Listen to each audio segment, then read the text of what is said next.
Did enough to wrench it away. Caught in the dive for Hensel. You're kidding me. Depth and resolve has been tested. Totten drops. Not sure what to do, so kicks it back up to the top. Shot clock at 5 for Cotton. That's ridiculous. Bryce Cotton at his very, very best. Hello, everybody. This is Adam Batt here. It is the Wildcat Wrap Season 1, Episode 12. Very, very exciting. We're literally 4 to 5 days away from the semi-final series. Basketball is almost upon us after a very, what feels like an eternity back in time. But before we dive into all of that, of course, we're here for the basketball fix. Of course, everything you need to know for the basketball wing needs. All right. You need to hit up the basketball fix on all their socials, Instagram, Facebook, the webpage too. It's all there. All the news. But back again this week, I've dragged him along. Definitely not kicking and screaming. He is absolutely excited to be here, jumping out of his seat if he could. The 7'13", Dechlan Paidra. Dechlan, welcome back to the show, mate. And are you starting to get a couple of butterflies in your stomach with that basketball very much close to being back on the horizon from an NBL perspective? Oh, absolutely. When you said I was 7'13", I thought I might as well go try out for the Wildcats, mate. I'd get in. Nah, it's getting exciting now. I think 4 or 5 days away. The nerves are starting to, kick in. Everyone's starting to think about the series and, the procrastinations. So yeah, it's day by day now. I can't wait for basketball to start up again. It does feel like the season's ended. So, yeah, very much excited to be on the pod and excited to see the Wildcats smash United, I think. Yeah, we'll go with that. Yeah, that would be nice. That is the dream scenario right there, of course. We're going to change our sort of structure and format a little bit. We're just going to do a bit of a couple of questions, like the big questions, the important questions that all of our Perth Wildcats fans no doubt are thinking about over the period of time. So we're going to address them. So it's a bit of time to focus. So I brought a look of a couple of the topics that involve the Perth Wildcats. And the one that's been bubbling away in the background across the entire season has been Bryce Cotton. So Bryce Cotton, where do we think he sits in regards to staying or going? If he does go, is it a Melbourne United or Sydney? Probably one of the few teams that will be able to afford, the kind of salary that Bryce would be commanding, or is it likely to be abroad at a Japan or a Europe? So, Dec, what do you think? So, keep it simple for us in regards to a stay or a go, but then give us a couple of reasons what you're thinking as to why he might stay or go. Like, let's dive into Declan's mind about what Bryce might be thinking. Yeah, I think he stays. As I said previously, it is a bit of a juggling act at the moment. We don't know what he's thinking. He has said he's not going to sign anything till the season's over. So I think he does stay. I hope he stays. I'd be gutted if he left. But then again, I wouldn't be surprised if he went overseas. I don't see him in any other NBL team apart from the Perth Wildcats. I can't see him joining a Sydney or a Melbourne. I don't think it would suit how he plays and how he carries himself. So if he's going to go, it's going to be overseas. But I'm crossing my fingers that he stays with us. So if this championship series and semi-finals goes well, we might have him for another 3 years. So let's hope so. It's an interesting one as well, where sometimes if you lose, a semi-final series for Perth, or if they win the semi-final series, get through the grand final, then they lose that, does that, spur Bryce on a little bit more to want to, sign a 1 or a 2 year contract to get another championship? Because, we know he's so competitive, he loves winning. And I say that as a statement because obviously every professional athlete loves winning. That's not a dramatic kind of statement there, but he's the kind of guy where he wants the best for himself. So do you think weirdly in a way, if they either were bundled out of the semis or the grand final, it'll give him more of a sort of chance to, or like gives him more motivation to come back? Yeah, I think if we go quite far, it'll help the cause. I think he's got that championship mentality. Like, let's be honest, he's been a part of quite a few now with the Wildcats, so he knows what it takes. He knows how to get there, and he works his ass off day in, day out. So he wants to get there no matter what. So I think if we were to win it all, I think that would help him just go, yep, okay, I'm signing that deal. I want to stay here for another 3 years. But if we get knocked out like we did last year, it might, I don't know, it might just piss him off a little bit. I think it might set him off just a little bit. Okay, you know, Trevor Gleeson's been knocking on the door for Bryce for quite a while, as we all know. He's said it openly. So yeah, I think it will have a tiny effect, at least, of how the finals go and his contract. Yeah, I 100% agree with that too. I kind of almost feel that a little bit if they won the championship, like it's one more championship that goes onto his resume, that he's almost like, well, I've sort of done it now, and maybe he wants to go to another challenge. So I could almost might work in their favor, which is not what Perth Wildcats fans all want to hear. If they get bundled out early, because you might have that added motivation to want to come back and win it all. For mine, simply, unfortunately, I reckon the longer it goes on, and I've just seen it happen in the AFL so often, the longer it goes on, the more I feel he's going to go to a different destination, be it Japan or Europe. I agree with you with the fact that I don't think he's going to move to another NBL team. I think it's on to another challenge because like realistically, he's conquered the NBL and he's done it numerous times. He did it again this season. In what many are describing as his best season, even 7 years in, which is simply remarkable for him. I think it's purely just the money. Like it's going to be an extra $200,000 or $300,000 a season that he's going to be offered. And if that's a 2 or 3 year contract, you're turning down between $500,000 and $1 million, and you don't play basketball forever. He's got a young girl. He's got his lovely wife here too. You can go to Japan for 3 years. Just set yourself up for post basketball life, and there won't be like any shortage of opportunities for Bryce in regards, with media. And he said that he wants to do that, so he can come back to the NBL in that aspect. It's such a fascinating like background story that's been happening across the whole year too. Perth Wildcats fans, they obviously want him to stay. And then like a deck, just a last one before we finish off from this.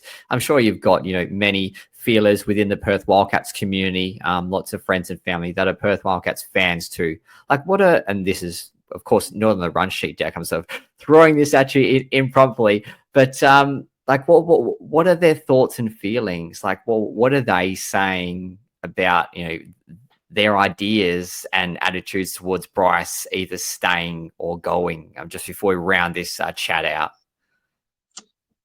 Yeah, I know that most of my family want to see him until he retires. They love watching him, especially my mum. She's actually started following the game this year. I've taken her to games at RFC, and, she loves watching Bryce, work his magic. So I think most of my family want to see him for another, 3 years at least. And me personally, like, he is my favorite basketball player out of history for me. Any league, anywhere, like that guy, he's my idol. Like, if I look at basketball and I want to try a new skill, he's the player I look at. And just the way he goes about himself, he is the most humble superstar I've ever seen in any sport. Like, especially in Australia. Like, you've got AFL, you've got rugby, all this, but the way that Bryce handles himself on the court, off the court, I couldn't tell you a more amazing person. He is so humble and just, top bloke, absolute top bloke. So I just hope to see him, man. I really don't want to leave. Then we talk about it, it's just, the nerves. That's it. It makes us all sad as well. It's so funny. You think about the term humble superstar. You'd think that would be an oxymoron, because how can a superstar be that down to earth? But he just has been, and that's how so many people describe him, especially in the media as well. I think just before we move on to the next topic, the only thing that I can see with Bryce about him staying, which will be outside of the money, is he's such a historian of the game. Like when he got here, he sort of came out and said, he looked back on the last 10 years and, wanted to find out about the league. Legacy is the thing for Bryce. Does he want to go down as the best of all time? That there's of course that debate between Andrew Gaze and Bryce still happening at the moment. Maybe a couple more MVPs, a couple more championships, that sort of secures it then and there. So is the legacy enough to go up against the money for the rest of his life to set himself up? Well, time will just tell. Perth Wildcats fans, please get in your thoughts to us, and we would love to hear what you think about this just fascinating debate that's still going to bubble away over the next couple of weeks until the Wildcats season ends, whether it's next week, whether it's the week after, hopefully when a championship comes our way. But watch this space indefinitely. All right, the next sort of chat and topic of conversation, and whilst the FIBA break deck has been mostly a bit of a downer from an NBL fan perspective, from you and I and all of our great fans of the Wildcat Wrap are putting sort of a halt to games and some momentum in the season, a silver lining from a Wildcat perspective, we're seeing Elijah Pepper and David Okwera represent Australia under Melbourne United head assistant coach Jacob Chance, also former Perth Wildcat assistant coach too. Against Indonesia back on Thursday, it was a comfortable 50-plus point victory, which no doubt they should have done. No disrespect to Indonesia, but even I don't want to classify it as a D team for Australia, because I'm certainly not playing for the Boomers anytime soon. A lot of younger players, which is great, and they have to start throwing these players in there because the Paddy Mills, the Joe Ingles, they're not going to be here forever, so we have to look to the future. But Dec, what did you sort of take out the two contributions from a Perth Wildcat perspective of both David Okwera and Elijah Pepper, and what could this do for them and their confidence heading into the semi-final series? Yeah, I think it was great for especially those two players, because Okwera's started a few games, but now that he's on the bench, he's probably only going to get 5 to 10, maybe 15 minutes a game if he's lucky. So to get that rep and that run under his belt, that's going to help him, especially come finals, that confidence. He scored double digits. He didn't have to play 25, 30 minutes to get that. And so I think come finals, he's going to have just that extra bit of run under his belt. It's not going to take him, a while to get the ball. He's not sitting in idle, if you know what I mean. So that's really good for him. And then Pepper, well, he came out, got 18 points, 5 rebounds, 4 assists, like perfect game for him. He's not had the minutes lately. He's up and down, to be honest, in the last, say, month and a bit. And so for him to go out, put the green and gold on and go, okay, yep, here's the ball, bang, hit the shots, that confidence come finals.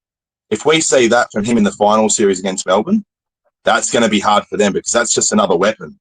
And he's probably not going to be on top of their radar.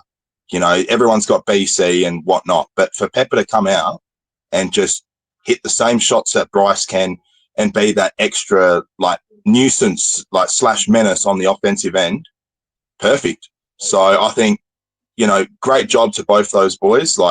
Both played well. Didn't have to play 30 minutes and burn themselves out. So they're still going to be fresh for finals. To get just that extra bit of run instead of just a training session, perfect. Yeah, no, I agree as well too. And I think, no doubt Jacob Chance and the Boomers hierarchy, they were probably aware of coaches' wishes, to not have them playing 30, 35 minutes. And I don't think any player on the squad or the team that played actually played more than 20. So it was really well distributed from a minutes perspective. I was just a massive fan of the move for John really to release these guys. I'm glad they didn't let Ben go in regards to Ben Henschel. I'm glad that he sort of stayed, because Ben has gone on Boomers Asian Cup qualifiers in the past, but just from a perspective of he's very much important in their 7 or 8 that they're going to be going down to. I'm glad that he didn't go, but and also moving forward too, when you're looking at re-signings, David Okwera is out of contract. Elijah Pepper has a team option. You get to see these guys on the big stage against an international team. Yes, not a very well credentialed international team, but it's still a big stage. It's getting 18 to 20 minutes where they wouldn't be getting close to that as well, playing for Perth. I think this is just a great run for them. And yeah, they'll both in the top 3 or 4 scores for the Boomers. So like massive win, nothing but positives for mine, big tick. And then they come back to Perth full of confidence. Like, do you sort of see John maybe Coach John really changing his thoughts on those 2 individuals based on what they did? And like, we're not saying that they're going to be playing 35 minutes for the rest of the series at all, that Bryce Cotton is going to the bench, of course, and KP, you can sit down as well because David Okwera is taking your spot. Like, we're not saying that at all, but we're sort of just saying, it gives John, Coach John, really a bit of food for thought, and like that he's confident that he can go to his bench. And these guys, have got that confidence. I don't know. What do you think? Absolutely. To have 2 players off the bench that, you wouldn't even play, like, for instance, if he goes up and go to an 8-man rotation and they're not, to see them play for the Boomers, play the way they did, he must be thinking, okay, well, if shit hits the fan and we need those 2, they're ready. They're ready to come out, play hard, and their confidence is up now. And as you said, it is the perfect time and perfect opportunity for these 2 guys. So if I was John Riley, I'd be thinking, all right, I'm going to chuck Pepper in there for 5 minutes. I'm going to chuck Okwera there for 5 minutes. It actually could be, this is a big take, but it could be the difference between, losing and winning a game. Like, for scouting reports, they're always going to have 1, 2, and 3 with players. If you can have other players step up, it just makes the game so much different and just helps the team, massively. So, yeah, there's no negative to it, I don't think, at all. Like, it's a massive positive for them and for the Wildcats moving forward, especially for finals. Yeah, no, agreed. And I'm definitely going to quote that for you, Dechlan. So the reason why the Perth Wildcats win the championship is that David Okwera and Elijah Pepper are the 2 keys for the entire squad as well. So yeah, you heard it here first, as you always do, ladies and gentlemen, on the Wildcat Wrap. So yeah, interesting to see how those guys go during the upcoming series, and as to what kind of minutes they get from Coach John Riley. Of course, we're going to talk about the big one. We did it a little bit last week. We're just going to dive a tiny bit deeper. This is what the fans have been waiting for. Thursday kicks off our final series, semi-final series. What deck are the key areas to the semi-final series up against United? Where will the game be won and lost? And we've got some incredibly loyal listeners who listen to every episode. So some of the stuff will be just recapping again. And for those that have just tuned in, the first ever time for the Wildcat Wrap, and you're still here 19 minutes in. Well, this is where it's all going to be unlocked, and we're going to give you all the secrets about the Perth United, the Perth Wildcats, should I say, and the Melbourne United semi-final series. So, Dec, I'm going to hand it over to you. Give us your breakdown on how it's all going to break down. Yeah, well, game 1, I think Melbourne's been sitting idle for quite a while. I've had probably nearly 3 weeks off by the time we get to Thursday. So that's a long time. Like, you lose a bit of your rhythm. You better be keeping in shape in the gym, or you start losing cardio as well, getting tired quicker. So I think game 1, it depends on who throws the first punch. If we can come out and do exactly what we did against Southeast, it will put them on the back foot, and they're going to have to play that sort of catch up, the whole game sort of thing. And I think if we can go in confidently, Melbourne first game, throw the punches, play with a rhythm and stick to it, we can pull that one off. As long as no one, breaks any ankles, touch wood. I think game one, we just need to go in there. As I've said before, don't worry about the records against United. Don't worry about what people are saying. Go in there with confidence and go, yep, we can beat this team. Take them on, put them on the back foot, come out, and then come back to Perth, which, boy, for that game, that is gonna be massive. That could be our biggest game of the season, fan-wise. The potential of, going into a grand final series. There's going to be fireworks. I'm calling it right now. There is going to be massive fireworks. These two teams do not like each other. So come Perth, Melbourne's going to have that attitude of, we've beat you here like 10 times. It's all good. But then on the other hand, we're going to be like, no, it's not happening. And it's going to be a dogfight. I don't know if it's going to be high scoring like the games have been, but it's going to be an absolute dogfight where the bodies are going to be sore at the end of the game. Like, the boys are going to be hurting. So I think if we can just maintain a level head, really we'll keep the boys intact, obviously, for finals and give them a game plan and stuff like that. But if we can just stay level-headed, not listen to the outside noise or, deal with the pressure that Melbourne brings, we could be in the grand final series in 2 games. And if it goes to game 3, well, I start to get worried. I start to get worried if we go game 3, because that can be quite scary. So I think it all depends on how the series starts, because game 1 can dictate how it can go. So that's my take. But yeah, I could be totally wrong, but I hope not. I'm just going with my gut instinct. So.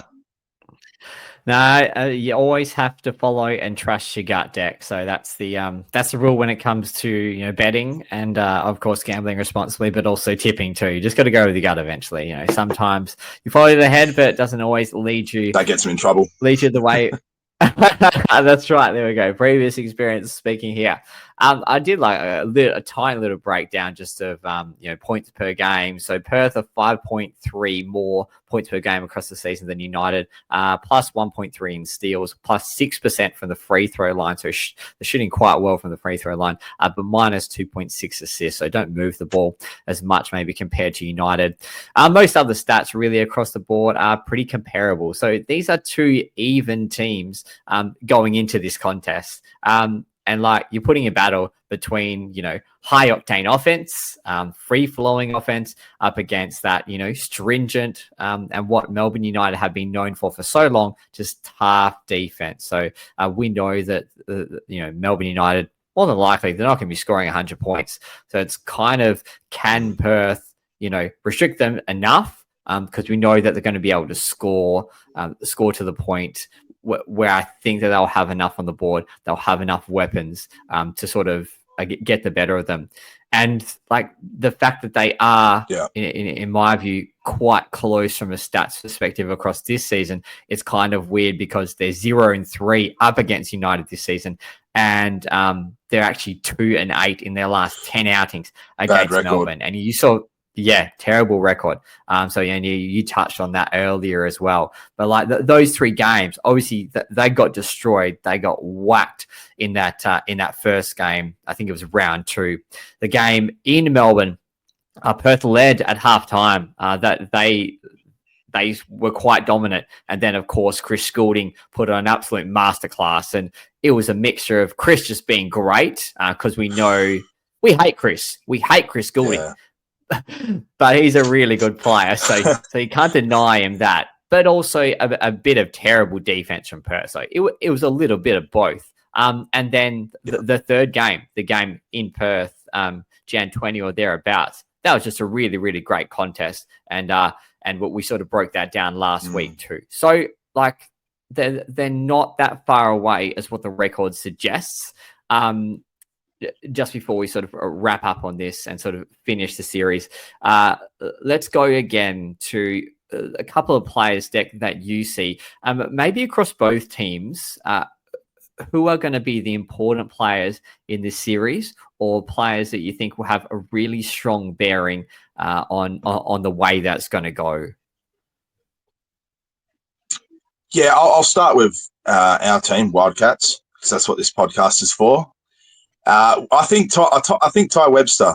I said it last pod, and I kind of just touched on it briefly about the energy and the impact that he can bring.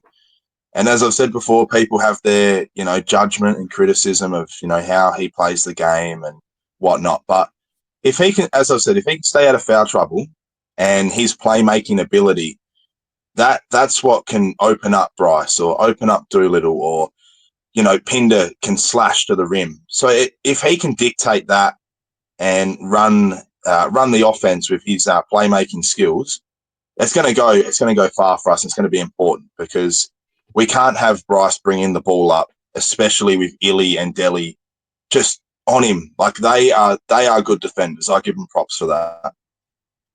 And the way they guard Bryce, you need to have him off the ball, set screens, etc. So Tai Webster, for me, I think is going to play a massive part. He's going to have to hit shots as well, whether that's, running to the rim, getting fouled, 3-pointers. He can do it all. It's more just at an efficient rate. So, yeah, I'm going to pick Tai to have a good series and open up the boys on offense. But for Melbourne, I'm going to go a different direction to what everyone would think, Chris Golding, etc. I'm going to say Marcus Lee. I do like him as a player. The way he plays and the energy that he brings for United he's a spark. He comes off the bench, but really he could start. Like, he could take the starting role and be, he is one of the best centers in the league, to be honest. The way he blocks the ball, runs the floor, you set an alley-oop up there, he pretty much catches them all. So if he gets to his spots and we can't stop him, it's going to be hard for us, especially having Pinder and Doolittle on. You've got to worry about someone like Jack White at the same time. So if we can match up well against that and, not let them get all these dunks and alley-oops, it's going to go far for us, and I think we can win from there. But, yeah, Marcus Lee, he is a good player, and I think he will make it hard for us at times, especially when he comes off the bench with that energy. So, yeah. Yeah, I think that's a really terrific summary. And, it was sort of what I sort of spoke a little bit about last week. I think the game's going to be won and lost definitely in the front court. So the bigs, Rob Lowe, of course, Marcus Lee, and then Jack White up against KD, Keanu Pinder, and Ethan Amanza. Whichever of those three can have, dominance on the glass, block shots, shot changing, forcing the team to change their shots, to give the opposition only one shot instead of 2-3 second chance opportunities. That's just going to go a long way, not just in game one, but across. I think it's going to go to game 3. I don't know how 1 or 2 will go, but they'll split it somehow, whether it's us winning first and losing second. I think it'll go to game 3, unfortunately. But yeah, no, I agree with that there. KP, doubling down on him because I hit the absolute jackpot for the seeding game. So I was very strong that Keanu Pinder was going to be the difference, and he was. So I got my 1 out of 100 pick for the season. So I'm happy with that one. So I'm being safe with that, with Keanu going again. But the other one is a man that we've sort of touched on already this podcast, and it's Elijah Pepper. I sort of spoke about him last pod, but I just reckon he's going to have some moments. He's not going to have 10 to 15 minutes. He's going to have 5 or less, but he's going to have some shots where they're going to be down by 5 or so points, and he's going to bring him back, or they're going to be up by 5, and he's going to just extend that lead a bit more, whether it's, the back end of the third, or he's going to get us off to a good start, after halftime. Elijah Pepper, be aware of him. I think for his expectations, And I reckon he came in with high expectations going into the season. And the back half of the season, he's certainly been down, hasn't been getting the minutes that he would have wanted. And that big confidence boost playing with the Boomers, top scorer for the game, is going to be like, I'm ready to pop. John, really get me on for small minutes, but I'm going to make him count. So yeah, watch Elijah Pepper. Watch Elijah Pepper right there. You heard it here first. So yeah, a really, really great breakdown deck. Love that too. So just before we round out, can we add Christian Doolittle in there? He actually matches up quite well against United. I did have a quick look at the stats before we started the pod, and out of all the teams that we play, Doolittle actually seems to score the highest against them. He's got a very good average. So we'll chuck KD in there because he's going to be, a massive player for us come this series. So we can't leave him out. So, yeah. No, we can never leave the real KD out at all. So he is definitely the heart and soul, and also the best defensive player for the Perth Wildcats for this season with the awards night that happened just last night too. So shout out to him for a back-to-back defensive team winner there. A couple of fan questions because this is the most important part of our podcast because we are a podcast by fans for fans. And Moose Hansen, a regular question asker. Love getting the questions from Moose. So thanks so much for sticking with us. And we sort of spoke about it a little bit earlier on, but you sort of touched about it for United having a lot of time off. Is the break for the Asian Cup from a Perth Wildcats perspective, is it good or is it bad, Dechlan? I think it's got more cons than it does pros. I think sitting idle, even for 2 weeks is still not ideal. I think going into finals, you want to have, if you're on a good run like we were, I think we're 4 on the trot. We had wins against all teams in the top 6. That was our last 4 games. So to have that and then go into a semi-final series, you probably do just want to go straight into it based off how you played. But I still think we needed, just a week and a bit to just freshen up, get the bodies right. I think it's more beneficial for us than it was for Melbourne, just because they sat longer. So we had that game against Southeast. We've had some of the boys play for the Boomers. So I think it'll be okay for us. I don't think it's the end of the world. I don't think it will impact us as much as it will United. But to answer the question, yeah, it's probably not what you want, especially at this time of season. Maybe even if it was mid-season, and you have a few players go and play for the Boomers, you could probably get away with it. But 2 weeks before semi-finals, I just don't see how that is, that's not the best planning in the world, that's for sure, whether that's Basketball Australia or whatnot. You could quite easily just push it back 3 weeks, have it after the finals. So that's my take anyway. But I'm sure, a few people like to watch, a few games of, Australia versus other countries in the middle. So. I think it's a fair call for sure. Like momentum is key. So when you're a player, when you're a professional athlete, just want to keep that momentum rolling. I'm sure the coaching staff were the same too. But yeah, FIBA makes those decisions. So, the NBL would have known this well in advance, and that's the way they decided to go about it. So like last season, they actually had the semi-final series. Then there was a break, and then there was a massive outroar, and it was just like the whole energy was taken out of the NBL. And then, of course, the grand final series started after that. An incredible grand final series, nonetheless. But they decided to get the seeding games done, the playing games all done. Then you have the break, and then the finals officially started. So lots of ways to go about it. Our last question from Rob Green. A quick thought on the final series in general. So how will all teams go? So, of course, we are all about the Perth Wildcats, but on the odd occasion, we like to just, look a little bit afar, extend the lens ever so slightly from the black and the red. So let's just, get your quick thoughts on the other semi-final series that will be playing out across this week too. The Southeast Melbourne Phoenix up against, the red hot Illawarra Hawks. Shout out to the Hawks hangout boys there. So So their team is in a great position. Lots of chip talk going around there. And, well, you'd have to be a heck of a team to lose it from here. Obviously, I say that jestingly, of course. But, Dec, give us your quick thoughts on this series before we sign off for the episode, mate. Yeah, I mean, I would love to see the Phoenix knock off the Hawks and just, put them to sleep. All that cockiness and, look at us, we're the best team. No, you're not. See you later.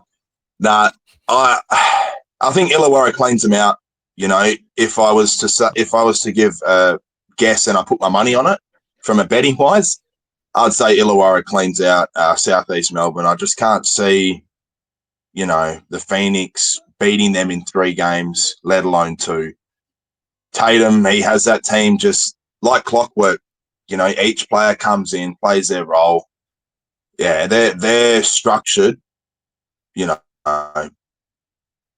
immaculate. Their structure is just, undeniably how you want it as a basketball team. Like if you take tips, look at that for sure. So I think Illawarra make it through. And to jump the gun, I think it's a Perth versus Illawarra grand final series, which, that's going to be insane. So, yeah. Yeah, it's, I don't know, you sort of just think Illawarra, and we talk about all the weapons that Perth have. Well, Illawarra just another level too. They've got, Trey Kell, Harvey, the Darius Dace is even coming back. He missed like the last 4 or 5 games of the season, and they still managed to finish top of the table clear. Yeah. They're just a really great unit, coached incredibly well by Justin Tatum. So they're in a great position. It certainly is their, jokes aside, championship to lose. So they're in a great position. I'm sure they'll get to the grand final series, but getting there sometimes is the hardest part. So I think they'll be able to take care of Southeast Melbourne, and then they'll wait to see what happens out of these 2 and possibly 3 games between Perth and United. As always, Dechlan, sad face. Unfortunately, time gets the best of us.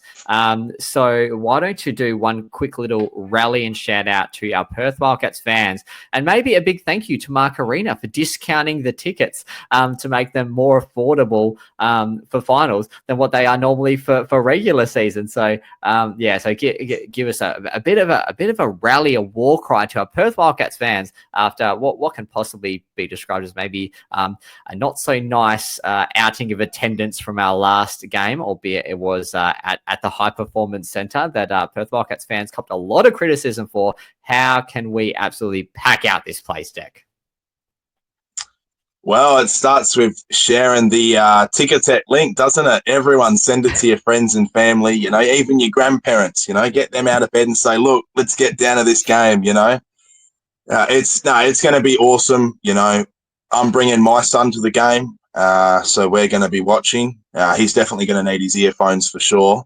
Even he claps his hands as well when it's the start of the game and the start of the 4th quarter. So if that doesn't show you a crazy fan base and determination, then I don't know what does. So bring your toddlers, bring your newborns, bring your grandparents, just everyone. If you can get a ticket, doesn't matter which ticket it is, just let's pack this out, make it, just loud and just, almost just show United who's boss. Like, we are the best fan base in this country. Sydney, Melbourne, they don't have nothing on us. So let's just show everyone what's up and show us that this is hoops capital. Perth is the hoops capital of Australia. So let's do it. I love it. I don't think we could have finished on as good a note as that. So Deck summed it up perfectly. Perth Wildcats fans, make it to the game as best you can. Let's make it raucous. And so from Deck and I, and of course the whole team at the Bustle Fix, please like, subscribe, leave a rating, leave a review, do all the good stuff. And of course, we'll be cheering very, very loud on Thursday evening. But we're out for now. Did enough to wrench it away. Caught in the dive for Hensel. You're kidding me. Whose depth and resolve is being tested. Cotton drops. Not sure what to do, so kicks it back up to the top.